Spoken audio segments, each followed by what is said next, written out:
right, call to order this Swampscott School Committee regular session agenda, Wednesday, May 9th, 7 p.m. Could everyone stand for the Pledge of Allegiance, please?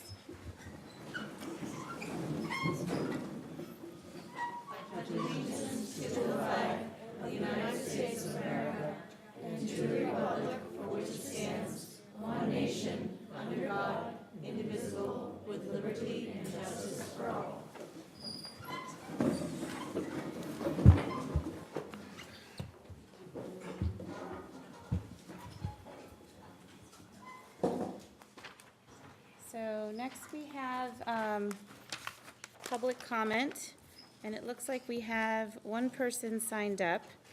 I just want to remind the audience that the guidelines for public comment are the school committee is a meeting of where we listen to the public comment, but the board does not actually respond to it at this time. Okay? So is Kevin Farron here? Yep. Do you need me to go to the mic? That would be great, thank you.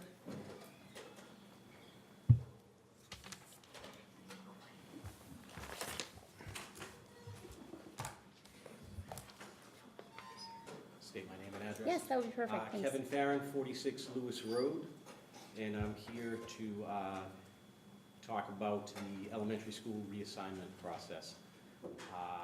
My family and I received a reassignment letter on Friday that our son is scheduled to be reassigned from the Stanley to the Hadley. And my wife and I were very, very taken aback and surprised and saddened by that. Primarily due to our proximity to the Stanley School. Our son is a walker.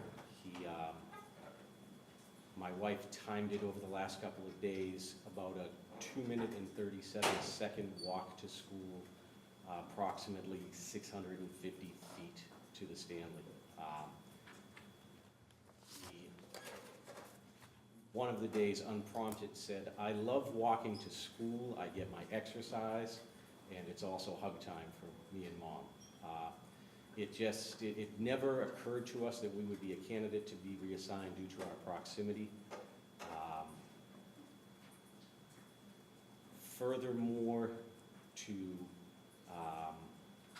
I'm also a middle school teacher. I have students come into my room every day some of whom love school, and a lot of that is likely due to either a great teacher or a great experience at a formative elementary level.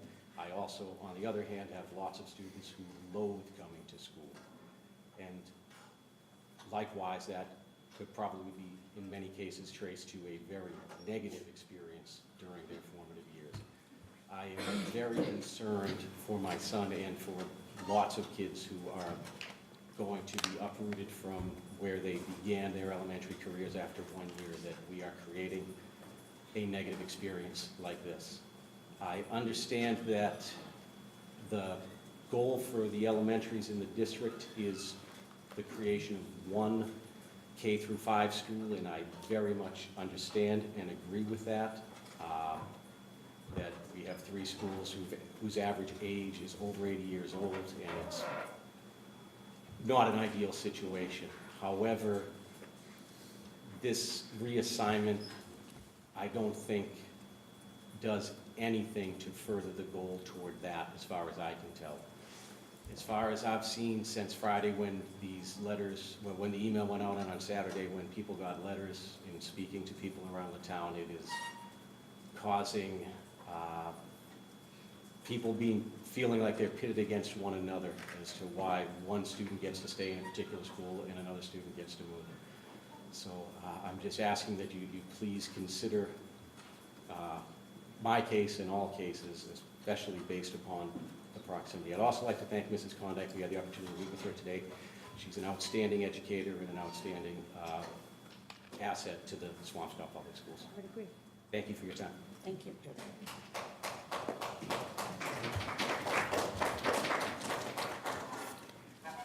Okay, next up we have For the Love of Learning. So we have, I think Mrs. O'Brien and Ms. Harden, and 3 Hadley students. Yes, introduce you. Okay. Mm-hmm. Put this back down for you guys. Good. So I'm Debbie Arden, I'm the literacy specialist at Hadley School, and Julie O'Brien's here. She's one of the fourth grade teachers at Hadley.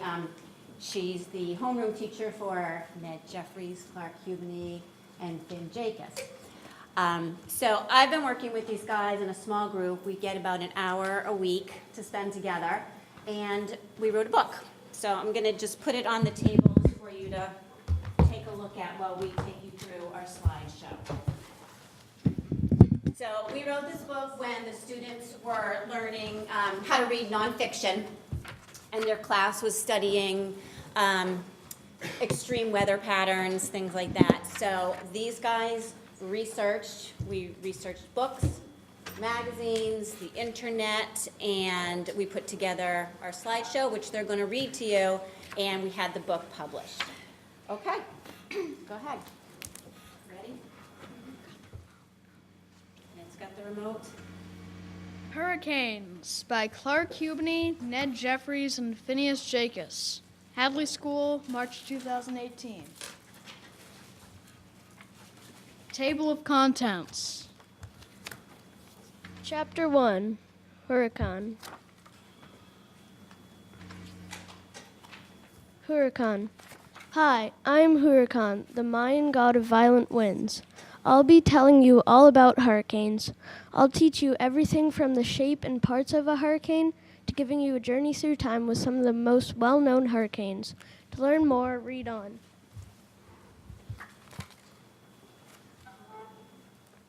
Chapter 2, National Hurricane Center. It's a little funky, the sizing didn't come through right. Okay. Welcome to the National Hurricane Center in Miami, Florida. Everyone knows about me here. Before hurricanes happen, many things are going on and you don't even know it. Scientists are already tracking hurricanes. Meteorologists collect information from many sources. While you are at home watching the weather forecast, they are already tracking the next storm. I think I feel a storm coming on. Here we go. Close up to the mic, okay? Chapter 3, How Hurricanes Form. There are two major parts of a hurricane, the eye and the eye wall. The eye is at the center of a hurricane and is very calm. But the eye wall, which is the area just outside the eye, is the deadliest part of a hurricane. It is really windy there. Hurricanes in the northern hemisphere always spin counterclockwise, while in the south they go clockwise. This is because of the Coriolis force. The Coriolis force does not have enough power at the equator, so hurricanes can't form there. The Gulf Coast and southeast coast of the United States have the most hurricanes. This is because the water is warmer there and hurricanes form better over warm water. A hurricane starts out as a low-pressure system. Low-pressure systems are areas where the air pressure is lower than the pressure of the surrounding atmosphere. Before a hurricane forms, there are two stages it goes through, a tropical depression and a tropical storm. The tropical depression is the lowest stage, with maximum wind speeds of 38 miles per hour.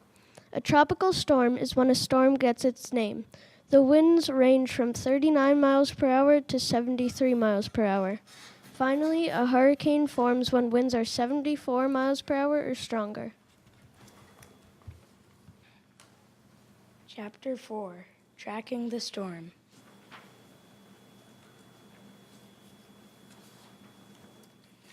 Now that you've heard how people at the National Hurricane Center predict hurricanes, you're probably wondering how they track them. Storm chasers, or people who fly right through the storms, help us track them. They fly at an altitude of 2 miles. They use airplanes provided by the U.S. Air Force. The storm chasers report their data to the National Hurricane Center. Storm chasers go in one side of the hurricane and come out the other. Chapter 5, Hurricane Categories. Way back in 1972, two men named Herbert Saffer and Robert Simpson made up a scale describing the wind requirements for each category of hurricane. It's named the Saffer-Simpson Hurricane Scale. Before 1972, hurricanes were not categorized. Chapter 6, Destruction. Wind. Did you know that hurricane winds can be faster than a speeding train? During a hurricane, winds cause a huge amount of damage. It can get so windy that trees can topple over, fall on houses and cars, and even kill people. The wind can force shingles off roofs and carry them around the sky. This, as you can imagine, causes a lot of destruction. Power lines can also fall down because of wind. This is bad because people and pets can step on the lines and get zapped. Storm surge. The storm surge is damage done by water during a hurricane. Flooding from the storm surge can cause major damage. When the hurricane hits, the waves from the storm surge can be huge and the sea level rises. As the hurricane gets stronger, the storm surge gets higher. Picture this: a Category 1 hurricane has a storm surge up to 5 feet, and the waves are crashing over your head. A Category 5 hurricane has a storm surge over 18 feet. That's about 3 times as tall as an average man. Storm surges also get stronger if the hurricane hits a high tide. Damage from the storm surge causes the highest death toll in a hurricane. Pictures of some of the destruction I've caused. On the left is the storm surge, on the right shows the result of wind. Chapter 7, Famous Hurricanes.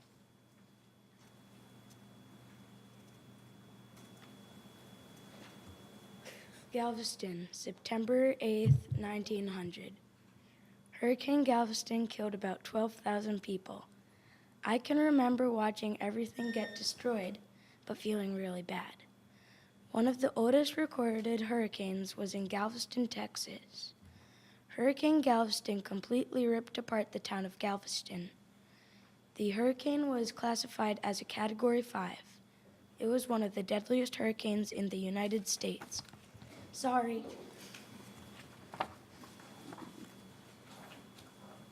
Andrew, August 24th, 1992.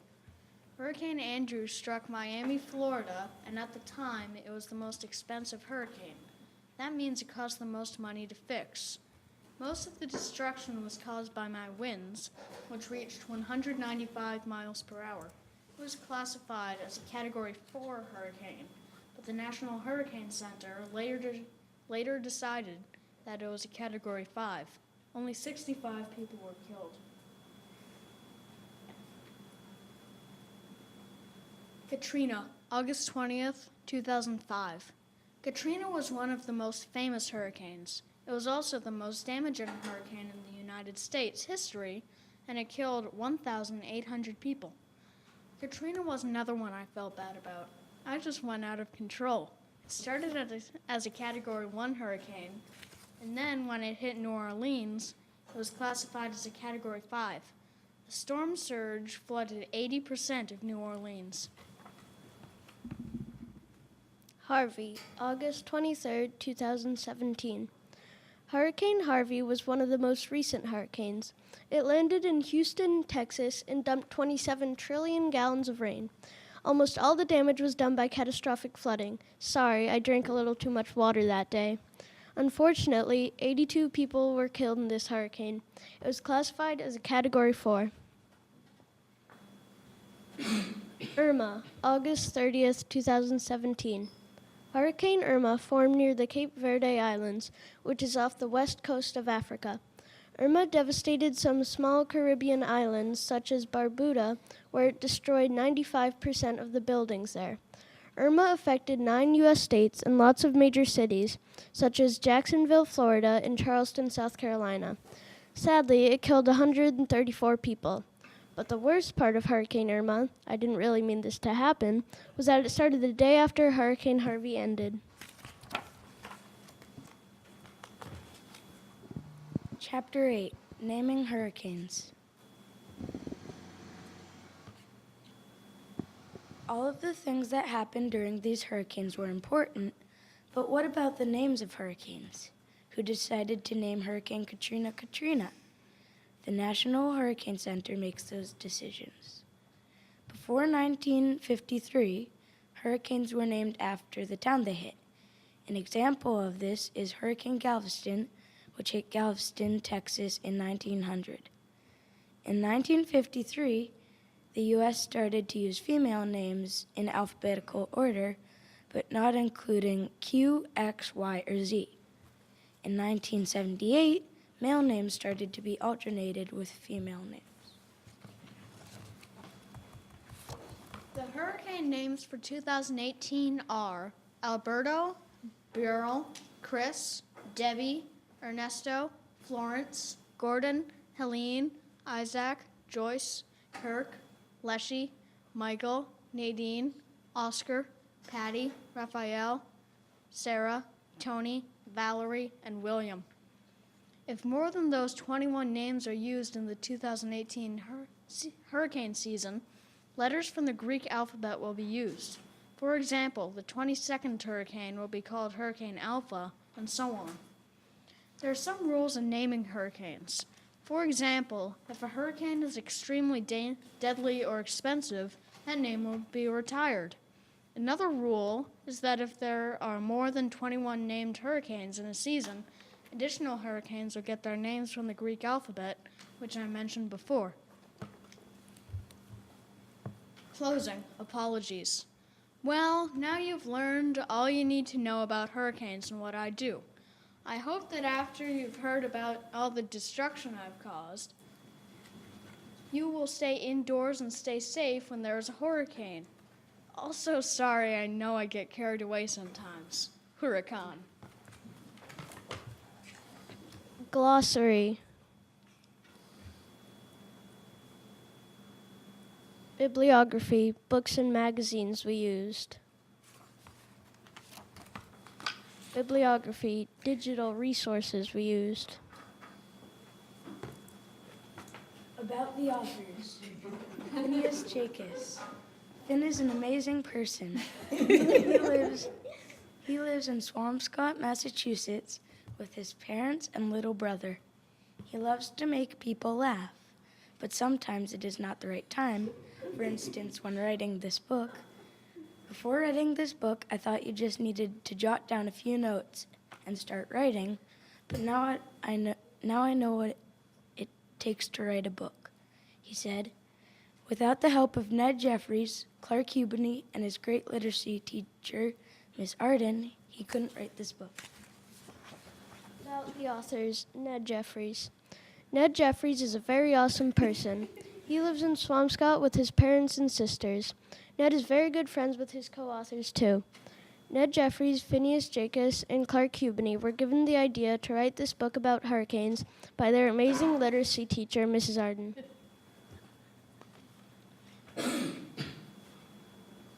About the authors, Clark Hubney. Clark Hubney lives in Swampscott, Massachusetts with his parents, his brother, and his dog. He is very good at reading. He is also good at writing, even though it was never his preference. But that didn't stop him from writing this book on hurricanes with his co-authors, Ned and Phineas, plus their super awesome reading teacher, Mrs. Arden. The end. Bye. And sorry again.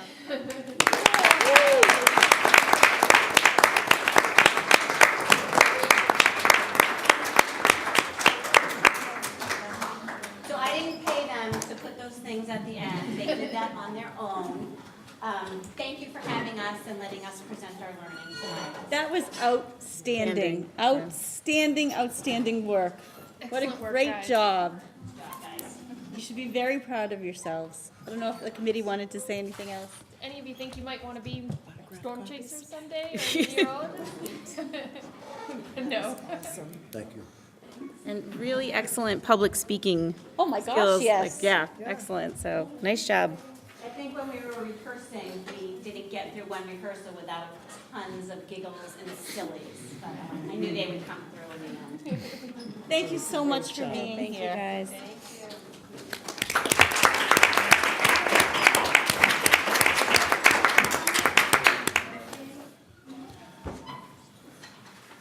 All right, so next we have community announcements. Ted, do you want to start? Just congratulations to the students that'll be graduating pretty soon. Yay. I know, it was. A couple of more days of school and it'll be all done. Yep. Good luck in the future.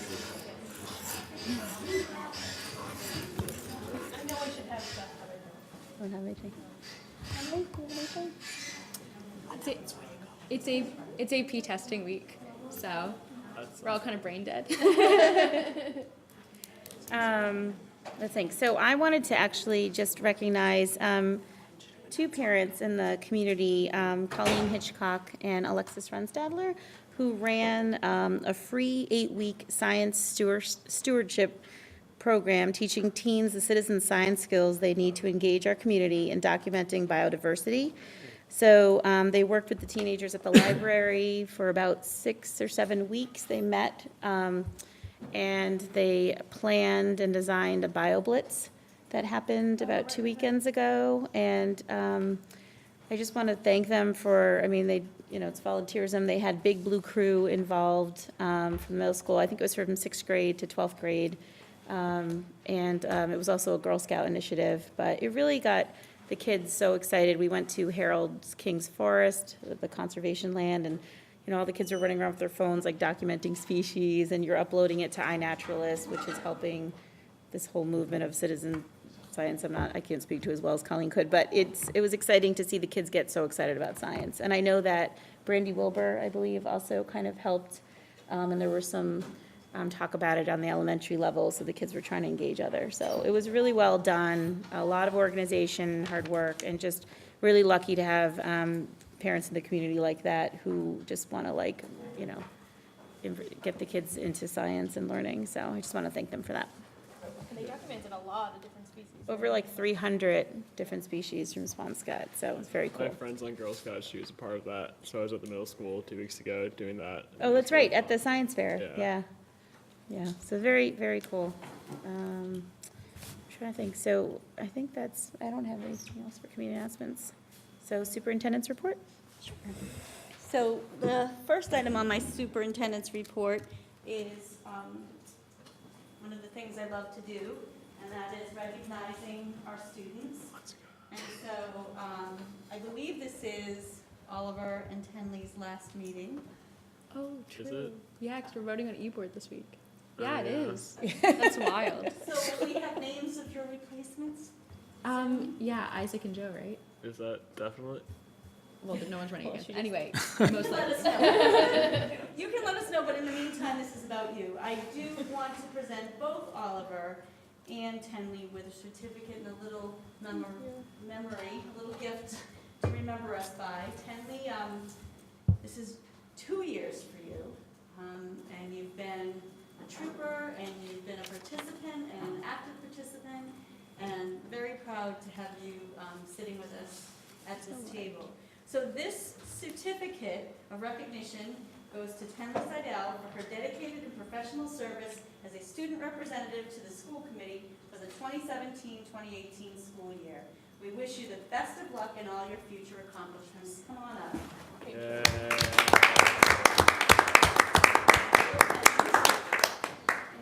the certificate.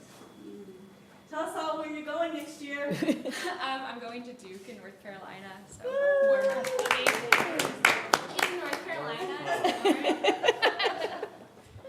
And to Oliver Daniels Coe for his dedicated and professional service as a student representative to the school committee for the 2017-2018 school year. We wish you also the best of luck in all your future endeavors. And where are you going next year? Brandeis University. Yay! Congratulations to both of you. You've been very active members of our group here, and we appreciate all that you've done. Letter B under my superintendent's report is the draft special ed reserve fund article wording. The school committee originally put this wording together to have it on the town warrant, but we are withdrawing it, so we are not adopting it. And there has to be a vote not to adopt the special ed reserve fund article. Okay, so I'll make the motion. I'll second. All in favor? Okay, thank you. The next item is an update annually that I give you regarding the enrollment of non-resident teacher students. We currently have, actually, one of our teachers who has been enrolling her child since coming to Swampscott High School will be graduating. So the second one that has previously enrolled her children will be enrolling them again. However, anybody that is trying to enroll their child for kindergarten, they will be notified on or before August 15th, because typically in our district and a lot of districts, we have a lot of kindergartners move in the middle of summer, and we're not going to give away a seat to a non-resident student if we don't have enough seats for our students that are enrolled. So right now, there's just one teacher who has a 7th grader and a 4th grader, and possibly a kindergartner. And then we have one other teacher who would possibly like to enroll another kindergartner, and that's it. So a total of Can 4. I just ask a question? I don't know if I heard it right. So if we have a child going into kindergarten, they're not going to know until, if it's a teacher's child, till the 15th? Of August, correct. And if we have, how about the, So the 7th and 4th grader we've accepted. They've been Yeah. coming here for a couple of years, and there are seats available in those grades. So they will continue to come. So there's a potential that one of these teachers' children will not be able to come to our Okay. school district. and how does that fit with the people that are appealing the switch in schools? Incoming kindergartens, there's not a switch and there's no relocation there because they're not enrolled yet. Okay. So it doesn't conflict with that. Item D, I think we started this years ago at Gargie's recommendation. Obviously, I'm not going to read it to you, but I hope that you had a chance to read through it. I did. It's a community service update for each of the schools. And one of the things that Gargie had mentioned years ago before we started doing this is that there's so much community service that goes on in each of our elementary schools, our middle school and high school. It would be nice each year to compile these acts of kindness, these charities that we donate to. And so each year, we provide for the school committee an annual report about what the schools are doing. There are things in here, donations to Hawk. We made donations to a teacher, a retired teacher who was taken ill, to a teacher's child who was ill. There was a donation made in memory of the music teacher, Miss Gottlieb, for $500 by Clark School. The donation was made to the Massachusetts Humane Society in Mrs. Gottlieb's name because of her love for her dog. So I leave this with you as something that you can go through. All of the 5 schools are here, and you can take a look at that. Are there any questions about that? Nope. Pretty comprehensive. The next item is the Director of Facilities update. Unfortunately, it happened rather quickly, but our Joint Facilities Director, Michael Scola, gave his notice and left on April 13th. At this time, if you all recall, it is a joint position between town and school and general government. I reached out to our town administrator to reconvene the task force or the committee that put together this idea of the job description and the task that this person would be completing. And I have not heard back yet about scheduling that meeting. I know there are several members of that committee reaching out to the town administrator as well. I do think this needs to be a priority to meet as we get into the summer months and we have a lot of projects going on, big projects, little projects, and we need somebody at the helm. So I will make that a priority to reach out to our town administrator again tomorrow and see where we stand with that.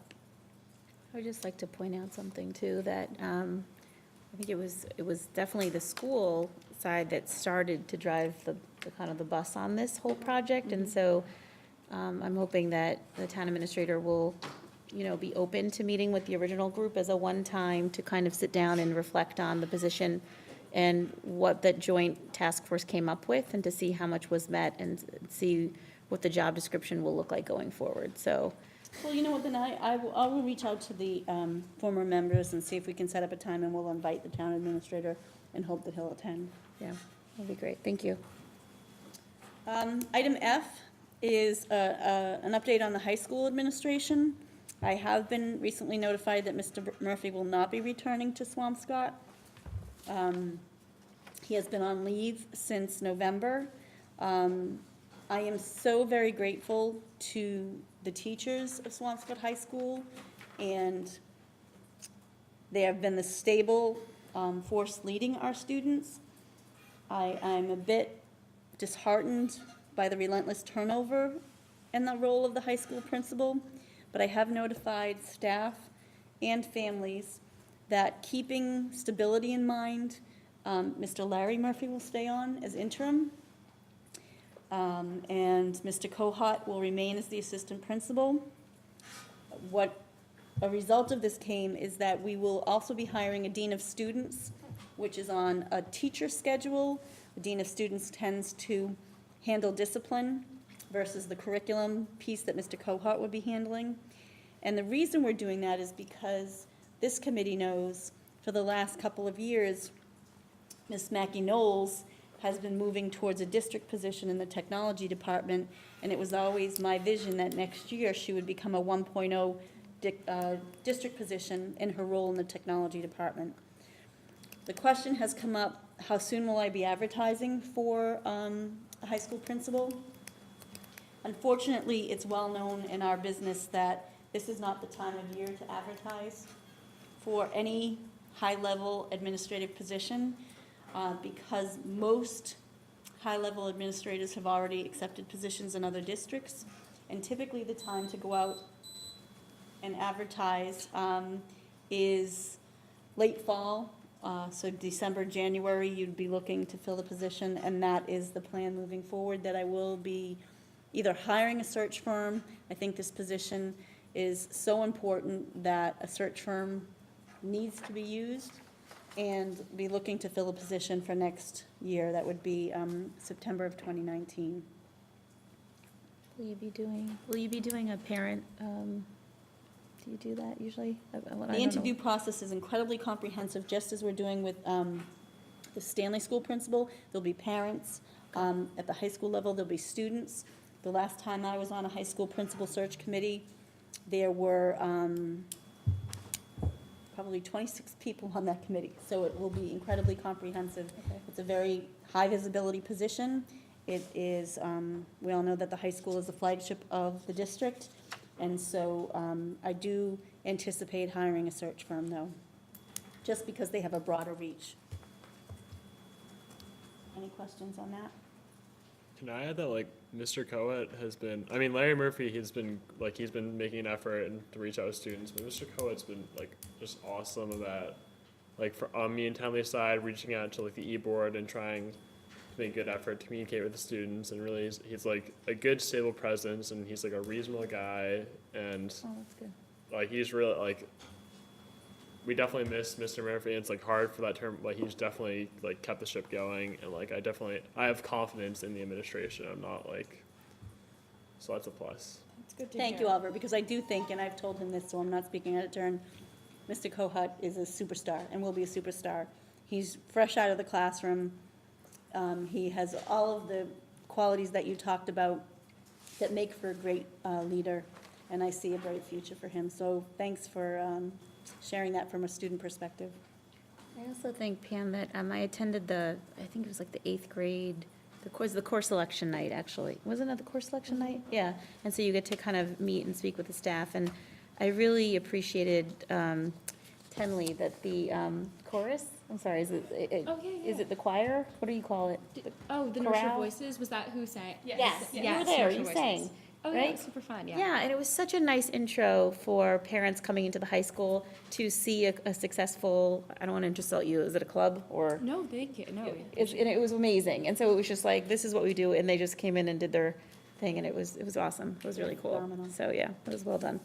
In the, I'm gonna plug North Shore Voices. In Oh, the, North Shore Voices, okay. It's like the select, it's like chorale, it's the select group from chorus. Oh, that's why you're so good. so in your packets about community service, one of the things that you'll note under the high school is that as a member of the North Shore Roundtable of Superintendents, I was charged with bringing in the entertainment for the December meeting, and we brought in the North Shore Voices, and they blew, what, They're 18 amazing. superintendents away, and all of their administrators, and Mr. Pierce brought his keyboard with Mr. Rovey, and it was quite a program. They really, and so in his, in the high school, you'll notice that that was community service, but they're a great group of kids. Thank you. The next item, Stanley Principal Timeline. I just wanted to include the timeline. It's a paper in your packet or on your drive. And when we talk about what the search committee would look like, you'll notice an example of a search committee here. We have Martha Raymond, who is chairing this search committee. She's the Director of Student Services. We have Mrs. Klondike also on the committee. We have 2 elementary principals. We have 3 staff members from Stanley, and then we have 3 parents. Where they're at right now, and Mrs. Klondike can correct me if I'm wrong, but they've gone through the first round of interviews, and there were some strong candidates, but not enough. And so they've gone back out and posted the position again, and hopes to bring in a few more strong candidates so that we can move on to the second round. So if you look at your timeline, you'll see that there's some dates that are to be determined. That is because it has been reposted, and I will update you when we get clearer dates on that. And the final item on my superintendent's report is the district crisis team. And I bring this up because I don't want there to be a crisis at a school, to be on the news, that we do this. Mr. Murphy had been chair. I had appointed him chair of our district crisis team. Each school has a crisis team, which is made up of the nurse, the guidance counselors, the school psychologist, the principal, and teachers. But then beyond that, there is a larger district crisis team, which involves town members. For example, Gino Cresta is on it. The chief of police attends. Either the chief or deputy chief, fire chief attends. And it is really a team that in the event of a community or school, multi-school crisis, we would all be part of it. There are probably 21 people, you know, the athletic director's on it, food services is on it, extended day is on it. It's really far-reaching. And so in the absence of Mr. Murphy this year, I definitely wanted to get at least one meeting in. And I think there are some topics we talked about that have come up here at school committee that would be important for you to know about. So Deputy Chief Potts spoke about a Stop the Bleed campaign that's going on, and he talked about tourniquets and how a belt is no longer used. People, they don't promote that. And we talked about, with the nurses there and our lead nurse, Mary Beth O'Malley, how next year we need to relook at the classroom bags that we give to teachers. Currently, we give bags of Band-Aids and rubber gloves, but we need to add gauze to that. And then there was talk about adding 2 tourniquets to each building in the AED boxes, just to have them in the event they're needed for the community, or, and so that's being revisited. The other topic that has come up several times is Narcan in the schools. And so we got an update on where we're at with the Narcan.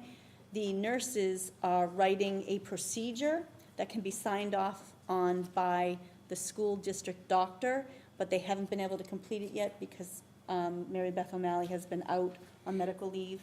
She had some surgery. And so as soon as that procedure is in place and it's signed off on by the school district doctor, the police and fire department are going to help us get 2 doses of Narcan in each of the schools, and including elementary, because what was emphasized at the meeting is that this isn't Narcan specifically for children or students. It's Narcan in the event they need it for an adult, whether it's a community member. And so we are moving forward with that, which has made me a little uncomfortable that we haven't moved forward before this. Can I just say Sure. something about that?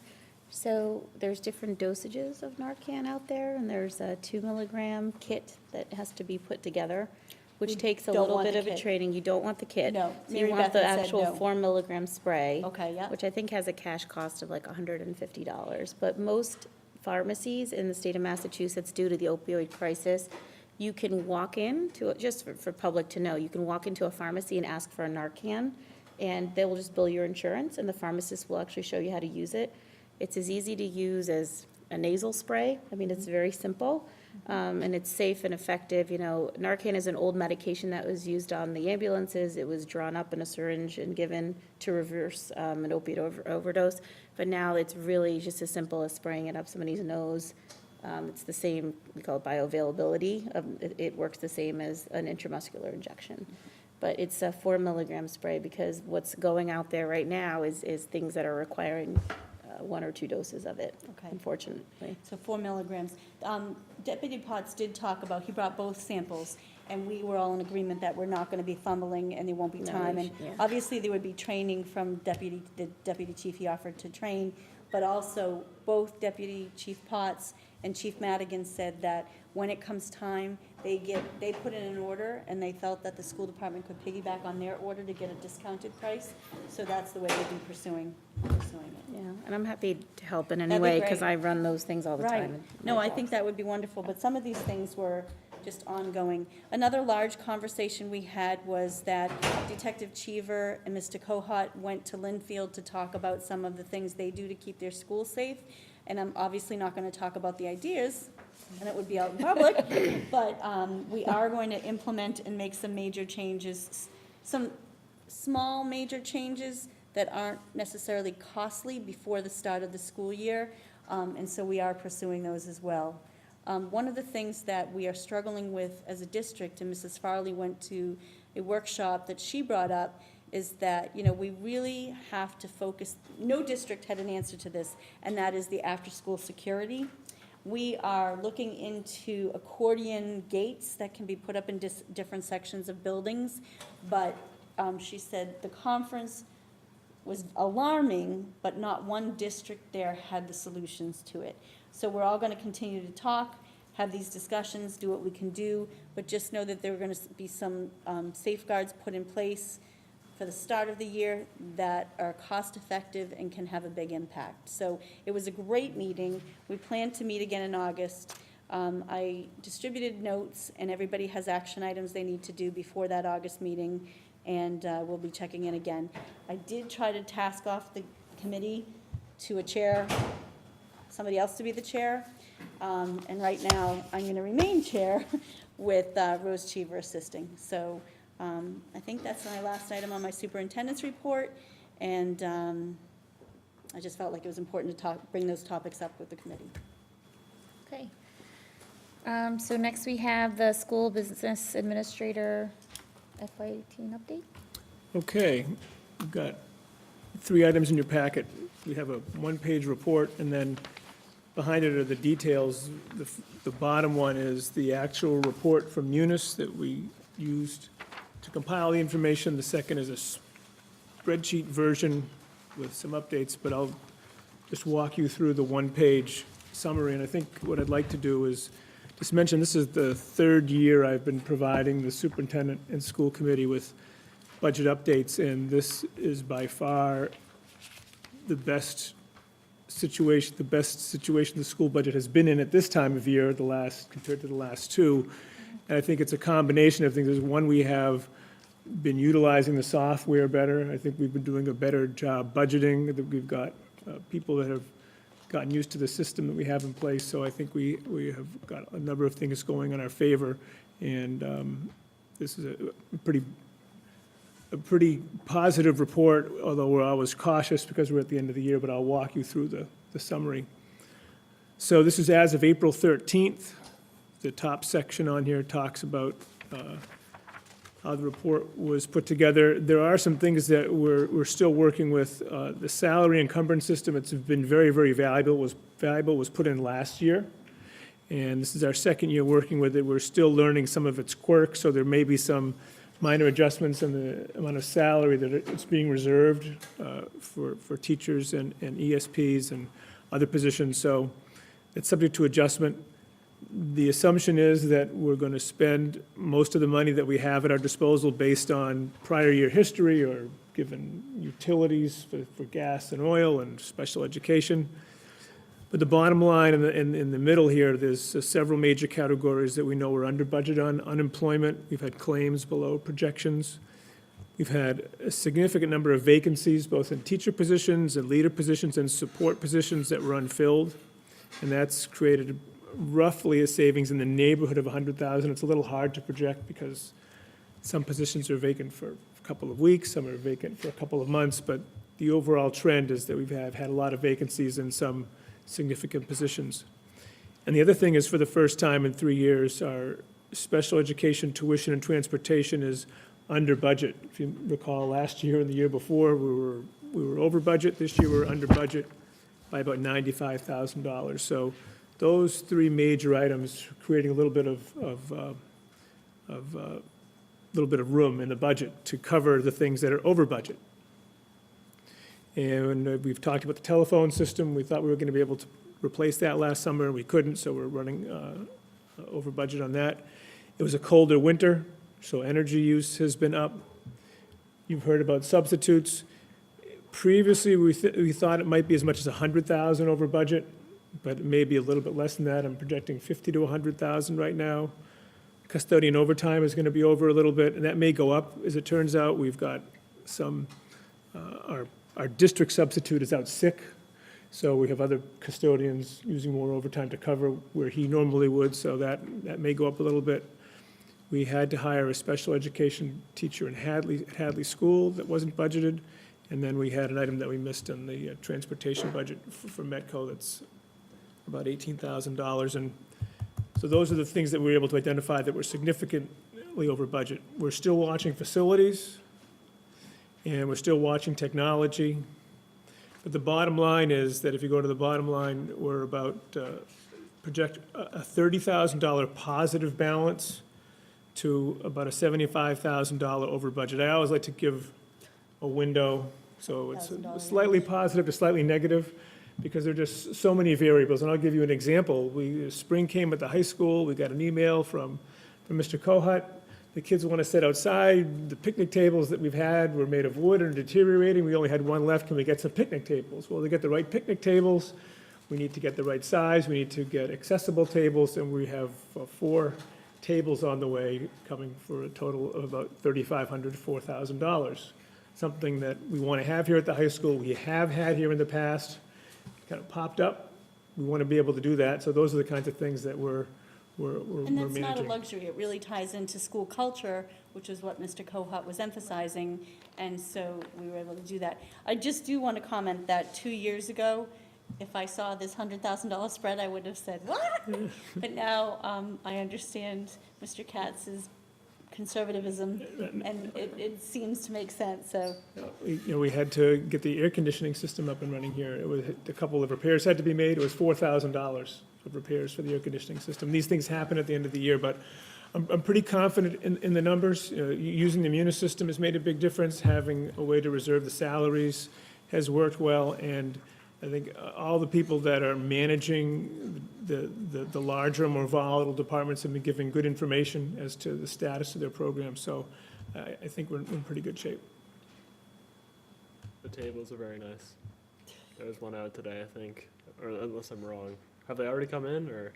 There was one not- left. This is one of the old Okay, ones there was now. one of the, it was a nice one. It was new. I don't know. What Trex? are they What is made it? out of? They're Yeah. like, yeah, they Is like it that Trex? composite materials? I don't know, They're what, not- I don't know what it looks like, but they're going to be, the catalog picture I saw was bright blue. All right, so they're not like woods. It's No, gonna be we're metal. away from what you want, something more durable, something that looks a little There was one snazzier. standing like right outside the entrance today. It was like out of place, but it was nice. I don't know. So that is that particular item, and I'll be doing another report.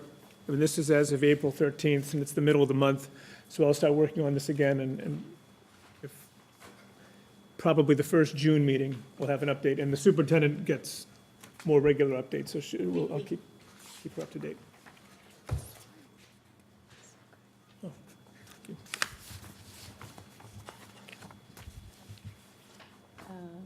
Next item is Mr. Katz as well. Yeah. I'll start with this, and then I'll turn it over to the Well, super. would you like me to start with how we came to this, and then you? can Sure, finish? Okay. absolutely. So, as you all know on the committee, Mr. Katz is retiring.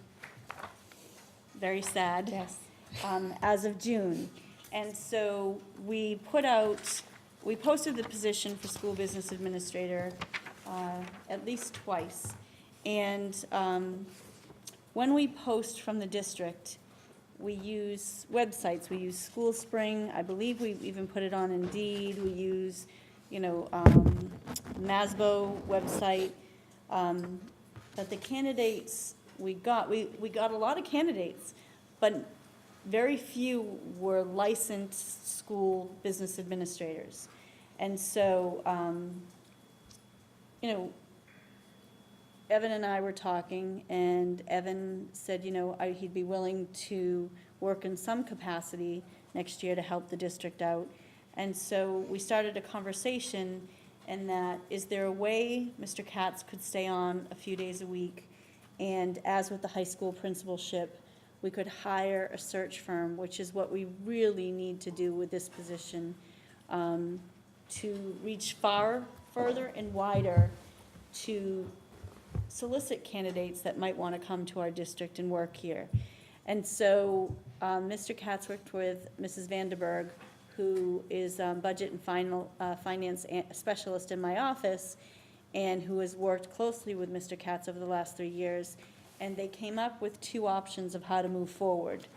And I decided on option 2, which was what you have in your packets, is an outline of how that will look for next year.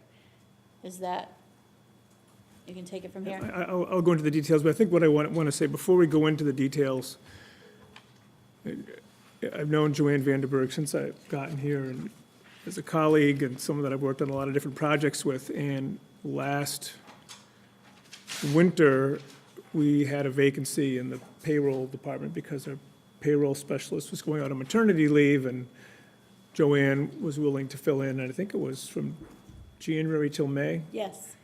And I was really very confident going in that she was going to do a good job, having worked with her for so long at that point. But nothing really prepared me for the incredibly amazing job that she did over those months. And I think that it was something that she has the aptitude for a lot of things, and I got to work with her on a daily basis. I got to work with her on projects, I got to work with her under deadline pressure, and I just always felt that the district had somebody at that desk who was mature enough, smart enough, and dedicated enough to see the project through, right from the day that she came in to the day she left. So going into this arrangement, I feel the exact same way. And as Pam said, I'll be in the background. Some things we'll go through the list here to explain in a little more detail, but some things I'll be a little more involved in. Some things she won't need to be involved in. I can take care of small things or level of detail that might be distracting to her to keep her eye on the main activities of the budget, payroll, and paying the bills. But the arrangement is going to work out well, and she's right for the position, so I feel very confident it's going to work. And it goes back to what, Gargi, you were seeking clarification on a few weeks ago, and that is that Mr. Katz will still be the licensed school business administrator responsible, but the work that Joanne will do will be under that. And so I feel very secure knowing that Mr. Katz will be coming in, there'll be conversations ongoing. He has said that Mrs. Vanderberg can contact him at any time. She is moving forward with her license for a school business administrator so that she too would have one. But what Mr. Katz put together for you is a little bit more detail, so you'll see how the responsibilities are divvied up and who's responsible for what. So if you want to take us through that. Sure. So the front page is an outline. It talks about the search getting a search firm, and it's really hard to predict what's happening in the school business administrator field, but we put down March 1st as a reasonable time. Could be sooner, it could be a little bit later, we'll have to see. And then again, Joanne will be the daily person responsible for the payroll, accounts payable, tracking all the things that normally happen in the school business office. And I'll basically provide two levels of assistance. One is what I'm calling transitional assistance, so that we have to close the books for fiscal 18, and I'll be there to handle provide a historical reference or technical support, and then starting up fiscal 19, rolling over the payroll, helping get people assigned to the right positions in the fall as people move around, getting the grants started up, and then later in the fall, helping with the budget process. It's hard to imagine fiscal 20, but I guess that's what's next. And so I'll be there to help with the end of fiscal 18, the start of fiscal 19, and in a supporting role. At the bottom of the page were the items that we thought were somewhat standalone and that were small enough that it could be handled in limited chunks of time. So providing oversight on some of the facilities projects or some of the complicated things that are going on with the facilities, with whatever arrangement we have with the facilities director or with Garrett Baker. The technology budget has evolved a lot in the last year with Mrs. Mackey and the E-rate where we get reimbursed, so I'll stay involved with that. Work to make sure that we're following all the procurement and management of any of the capital projects. We have some projects going on this summer at Clark School and the high school. I'll stay involved in food service. I'll do the enrollment report that we do that's required as the MSBA project moves forward. And then other miscellaneous things. There's a small insurance policy that we have. I'm in touch with the driver ed director, Mr. Bennett, and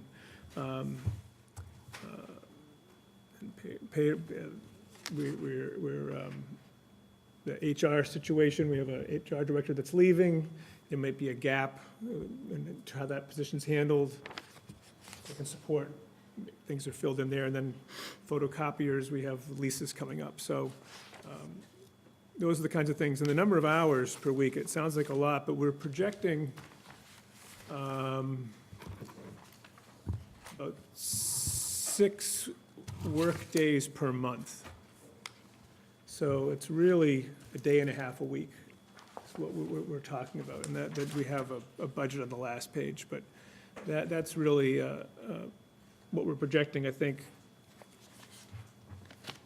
Due to the number, it's hard to predict exactly. Some months will be more, some months will be less, but that's roughly what we're thinking right now. And we were very conscious to stay within the budget of the current school business administrator's salary. Right. So on that last page, you'll notice that we are if we projected properly, we are within that same. Right, exactly. We have, if you go to the lower right corner of that chart, the budget for the position for next year is about $125,000. I'll just take you down the total column. So I put down about $7,500 for a search. If we hired a school business administrator, assuming that given market rates, we'd probably have to bring somebody in around $135,000 in March. There's the 4 months of salary. Mrs. Vanderberg's salary hasn't been finalized, and the superintendent is handling that. We had to put a number in there, so the differential between her current salary and her new salary is there. And then the transitional assistance that I would provide would end when the new school business manager came in, and then the ongoing support would probably continue at some level until the person was comfortable. But those are projections for March till the end of the year. But if you see the pieces add up to about $126,000, so it's definitely in the ballpark of the current salary of $125,000. So we present this to you tonight as a preview of what will be coming to you because, as you know, The school committee is also responsible for appointing the school business administrator, so you would be responsible for voting on this plan eventually as we iron things out even more specifically. Can I ask a question? Or go ahead, sorry. No, go ahead. Ted looks like there's a question. Just on the last page, Evan, the MSBA, Oh, I listed that because it's, I think, we've got the vote coming up at town meeting on the feasibility Right. and project, and the superintendent and I have been talking about the school building project. She knows I have significant experience from my prior position, and I think it's unclear exactly how it's all gonna unfold and what the requirements are gonna be, the needs are gonna be. So I had it listed there, but I'm glad it is. we haven't really Better discussed it in worked it out detail. because There's it no may be. number assigned, though. I know. That's what I'm worried, that's what I'm wondering about. There's no value, there's no value, there's no dollar amount assigned, that's why I was just curious. And the other question, you're still going to be coming to our nightly meetings? Actually, Mrs. Vanderberg is coming. Oh. What I did say to Mrs. Vanderberg is that I'll always be available by phone to, at least if it's a situation that she's concerned about or needs information right away, I'll at least get back to her right away. If I can't talk to her at that particular moment, I'll get back to her a little bit later. I wanted to assure the superintendent that between the two of us, we would keep things running smoothly. And we also have very capable people besides Mrs. Vanderberg. We've got Claire Gorman in the business office and Deanna McLaughlin for payroll. And it's a team operation. It's not one person. I mean, so I think that given the growth and development of the central office, I think the pieces are in place to provide this transition to a more permanent solution. So it's not just myself and Mrs. Vanderberg, it's really a team of people. And the superintendent also knows a lot more about finances than she did 3 years ago. Yes, I do, thanks to your tutelage. I So do. she knows the questions to ask. I do. And actually, what I would like to see before the end of the year is Mrs. Vanderberg attending a meeting just to see what Mr. Katz's role is. And also, Mr. Katz will be prepping Mrs. Vanderberg before she comes. Well, actually, what the budget report that I gave you tonight, I walked her through all the steps to get there. I think we spent an hour or an hour and a half taking her from the Munis report into the Excel report, and then I walked her through each of my observations and conditions and FYIs on that page and explained to her how everything worked up to that. And she and I have been sharing budget files probably 2 or 3 months. Oh, 3 months, yes. So, one of the things that we do is we keep track of all the positions that are in transition for the district, all the programs that may need more money, and she and I, pretty much on a daily basis, have been reviewing change in status, and so this is not like we're flipping a switch on June 30th. We've been spending a lot of time already, and I think it was probably a little bit daunting at first when we first started talking about it, but as we've been spending a lot of time going over all the financial and payroll things for the last, like I said, couple of months, I think she's become much more comfortable. And, she has done payroll before, and I think it's important to remember that there's, payroll is 80% of our budget. And she's very, very comfortable with that, understands how that works. And she's also very familiar with the 6 or 8 or 10 major expenses that drive our budget, whether it's special education or anything else. And so I think we really are in a good place to make this transition on a temporary basis. I feel like I'm comfortable with Mrs. Vanderberg's abilities. Who's gonna cover her stuff? What we're in the process of doing right now is, let me go back a little bit. If you recall, when I was doing the administrative assistants, when I first came into this position, I recognized that there were a lot of overlapping responsibilities, and so I reassigned those responsibilities and streamlined them more. And as a result of that, some things came off Mrs. Vanderberg's plate. In addition to that, there are still things that she is shedding because Mrs. Condyke now has an administrative assistant, and with Mrs. Condyke's administrative assistant, the professional development and curriculum responsibilities and mentoring responsibilities are shifting over to her administrative assistants. And those were and those were some of the things that Mrs. Vandenberg did. For example, she kept the budget for educational materials, for Mrs. Condite curriculum, and so those are shifting over to Mrs. McHugh. So there are still some items that Mrs. Vandenberg needs to delegate, and so I have requested that she make a list of what's left on her plate, and we will make sure that we cover them within the unit in central office. For the search that you're gonna do, how did we find Evan? We were very fortunate. Like, how did that happen? It happens, My it happened my in the wife process wanted to of, move to the ocean. That's how you found me. No, but I mean, it wasn't a search firm, right? it was So- not a search firm. Okay. Evan rose to the top in a typical fashion that we advertise, that we haven't seen this time around. And actually, I always follow what's going on in the business, and a number of districts near here and in central Mass have been re-advertising business manager positions and assistant business manager positions. The number of qualified people that are willing to move, it's really alarming. I mean, it's putting school districts in a real bind.